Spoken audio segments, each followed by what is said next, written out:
ঠিক আছে, প্লাস টি, control shift alter plus টি যদি করি, চারটা কি একসঙ্গে, তাহলে সেম ভাবে কপি হবে। সেম কপি মানে যেভাবে আমরা ধরো সেম কপি কিরকম বলছি, যদি ধরো একটা জিনিসকে আমি যদি ধরো একটু ঘুরাই দিই, তাহলে ওভাবে ঘুরতে ঘুরতে কপি হবে। যদি একটু সরাই দিই, তাহলে যতটা গ্যাপে থাকবে অতটা কপি হবে। এরকম ব্যাপারটা। ধরে নাও আমি এখানে এরকম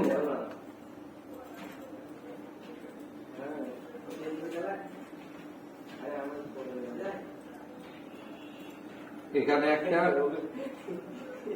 লেয়ার নিয়ে এর মধ্যে কালার করলাম, ঠিক আছে, কন্ট্রোল ডি করলাম, কন্ট্রোল জে করে কপি হয়, তো কপি করে মুভ টুলের সাহায্যে ধরনের এতটা গ্যাপ দিয়ে, মানে এতটা গ্যাপ দিয়ে এটাকে রাখলাম, ঠিক আছে। এবার কন্ট্রোল শিফট অল্টার টি করলে কি হবে, অতটা গ্যাপে আরেকটা কপি হবে।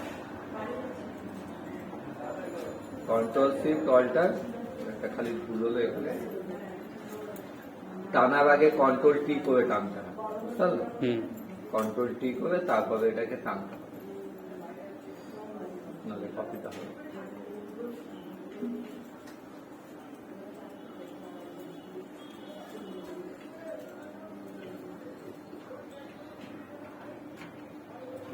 এন্টার করলাম।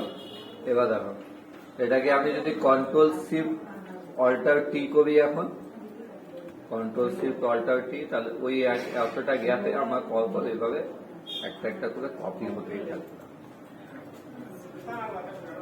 ঠিক আছে। তাহলে লেয়ার গুলোকে একসঙ্গে লিঙ্ক করার জন্য আমরা কি প্রেস করি, control E, control CTRL plus E, ঠিক আছে। তো আমরা ফটোশপে যে দুটো টুল শিখলাম, গ্রেডিয়েন্ট টুলস আর হচ্ছে কাস্টম শেপ টুল, এই টুলস দিয়ে একটা ডিজাইন তৈরি করব। আজকে জাস্ট ডিজাইনটার প্রসেসটা বলছি, পরের দিন একটা কমপ্লিট ডিজাইন বানাবো, ঠিক আছে।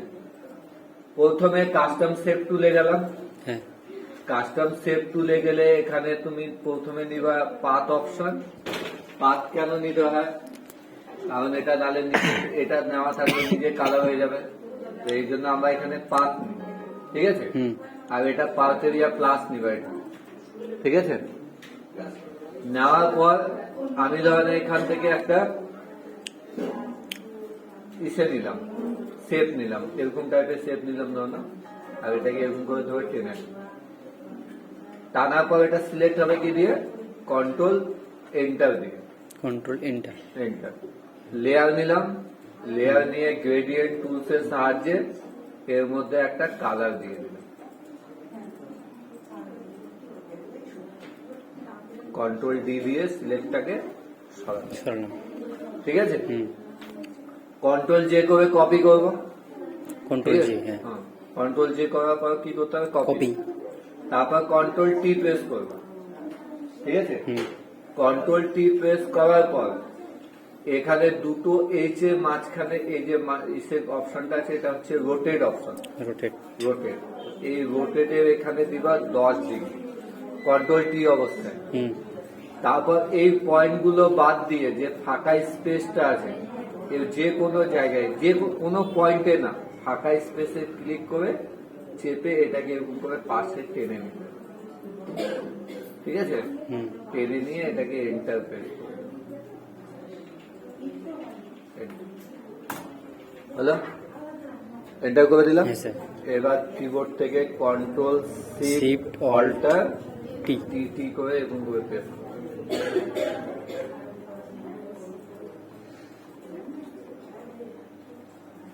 ঠিক আছে, যোগ হয়ে গেল।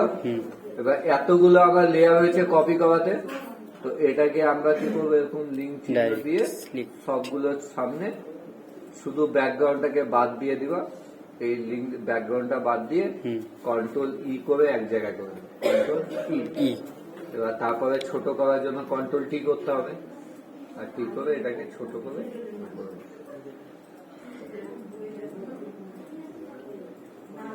না বুঝতে পারলে আমি আরেকবার রিপিট করে দিচ্ছি, ঠিক আছে? কি করতে হবে, কাস্টম শেপ টুলে যাবা, শেপ টুল। যেটা করবা ওটার জন্য আলাদা একটা লেয়ারে থাকে, ঠিক আছে? তাহলে তো ওটা লেয়ার কপি করলে আলাদা হবে। তো লেয়ার নিবা আর এখান থেকে একটা শেপ চুজ করবা, যে শেপটার মধ্যে তুমি কালার দিতে যাচ্ছ, ঠিক আছে?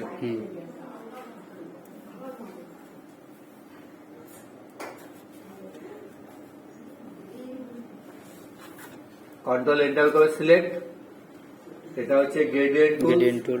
এখানে গ্রেডিয়েন্ট কালার, কালার। এটাকে ধরে ডাল, control D. Control D, control J করে কপি, কন্ট্রোল জি। তারপর কন্ট্রোল টি, ঠিক আছে? কন্ট্রোল টি করলে উপরে অপশনটা আসবে, এখানে হ্যাঁ, 10 ডিগ্রি দিলাম, আর এই পয়েন্টটাকে ফাঁকা জায়গাটাতে ধরে একটু করে পাশে একটু টেনে দেবে, টেনে দেওয়ার পর এন্টার, এন্টার করে কন্ট্রোল শিফট অল্টার টি এরকম প্রেস করতে হবে।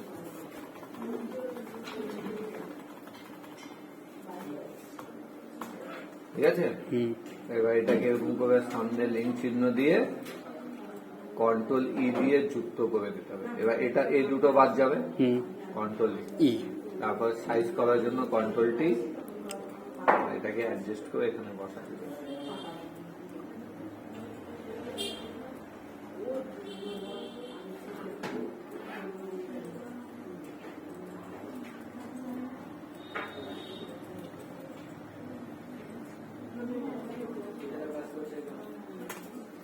ঠিক আছে?